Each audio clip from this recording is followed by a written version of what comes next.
Hello Snampi and welcome to our English news edition brought to you live by RTD channel. Here are the top stories. National Assembly, the holding of the third plenary session of the Parliament.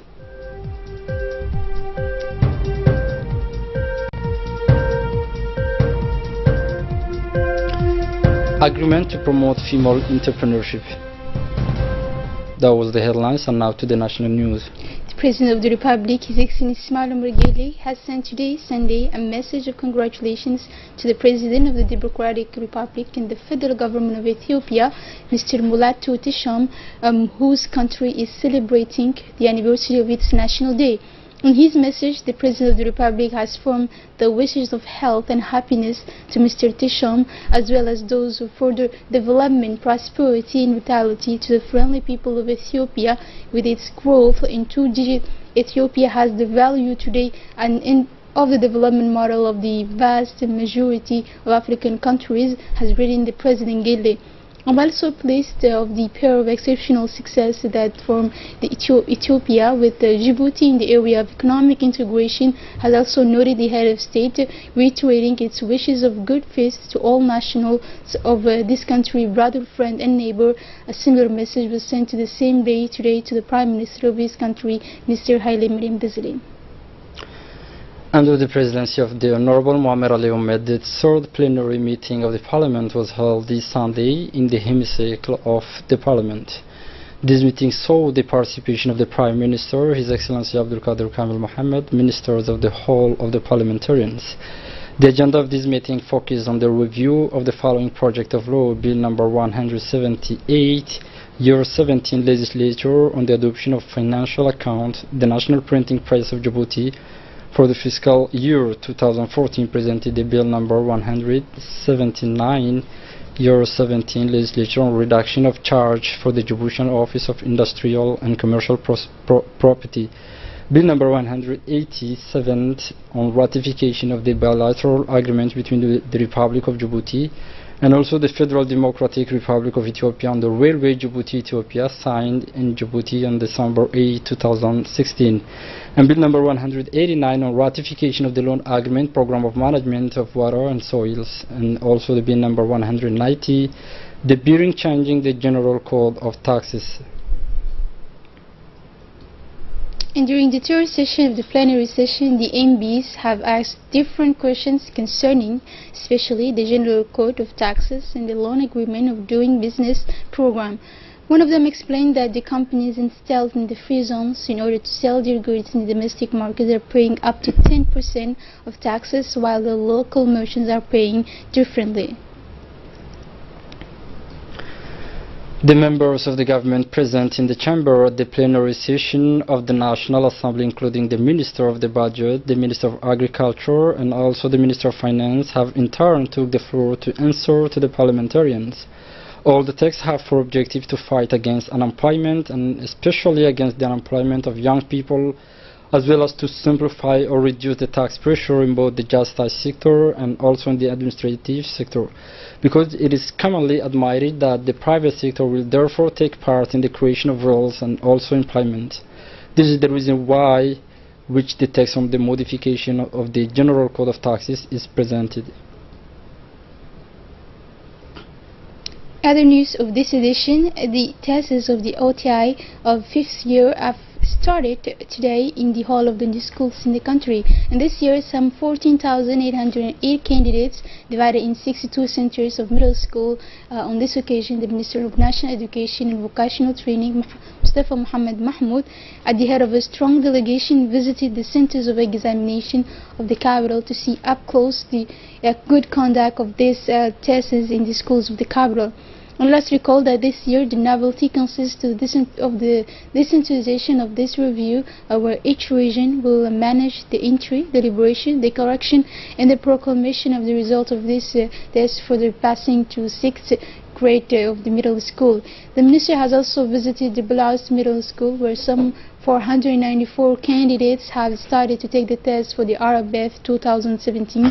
There are also the delegation led by the Minister to emphasize that this year the Yemeni children refugees have also taken part in these tests. Still on the national news, the signing ceremony of the Framework Partnership Agreement for the Promotion of Entrepreneurship of Women was held this morning at the Chamber of Trade.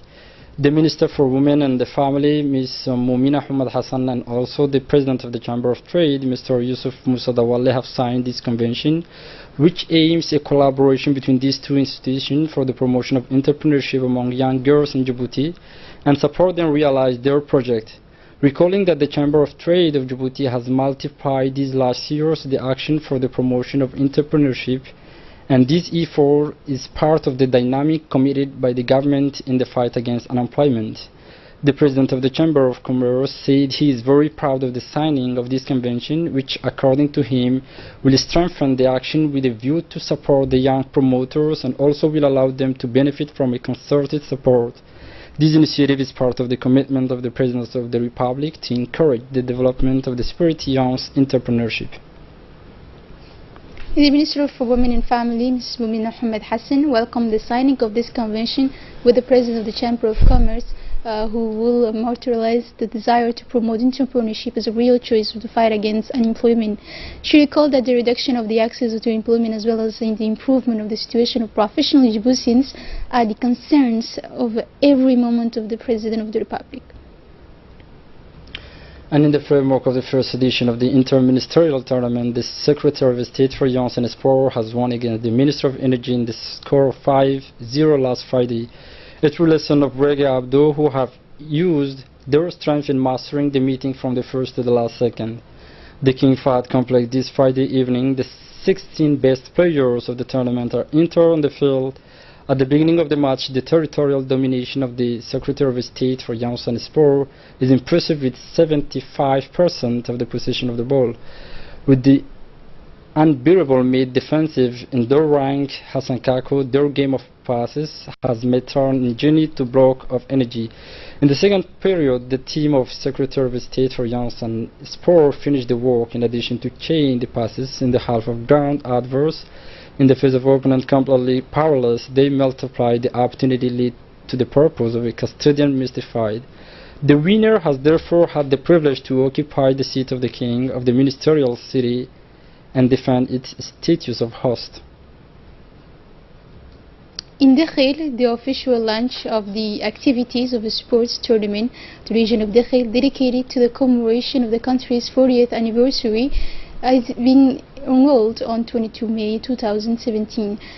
Following the distribution of important lots of sports equipment offered by the Secretary of State for Youth and Sports in favor of the youth of Dakhil, the Sub-Regional Director and the Regional Leagues of Sports of Dakhil have conducted last Monday, 22 May, at the sports complex the applause of the sending of several sports including football, volleyball, handball and basketball.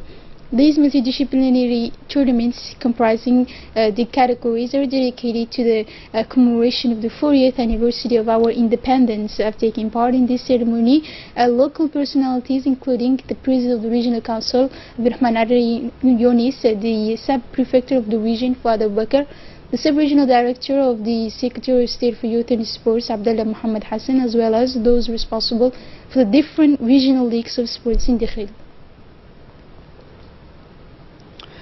And now the foundation of the Diwan al-Zakat has carried out the distribution of a sponsorship contribution 2017 in Tajura.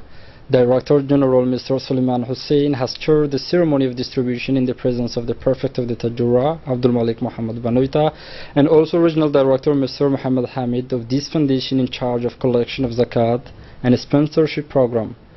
186 people have benefited from this gesture, received an amount of 35,000 francs Djibouti. Also, 76 orphans have had their prayers also. Recall that the head of state has created the foundation Diwan al-Zakat by a presidential decree in 2004 to relaunch the pillar of Zakat in Islam in the framework of the fight of government against poverty. In on the news outside the country, at least 151 people have been killed in floods and landslides in Sri Lanka, with about 500,000 people displaced. The torrential rains, the worst to hit the country since 2003, swamped western and southern regions. The country has deployed some 2,000 military personnel to assist in the rescue effort. But officials said access to some of the affected areas remains very difficult, in hopes of finding the 99 people still missing or fading. The early rainy season's downpours hit large parts of the country on Thursday, with some of the most affected areas in Kalutara, Ratnapur and Matara. Health Minister Rajita was quoted by local reports as saying a total of 493,455 people are now housed in 185 relief camps, and healthcare facilities are being provided to them. Sri Lanka has appealed for international assistance in the wake of the disaster. And that's it for tonight's news. Have a wonderful evening.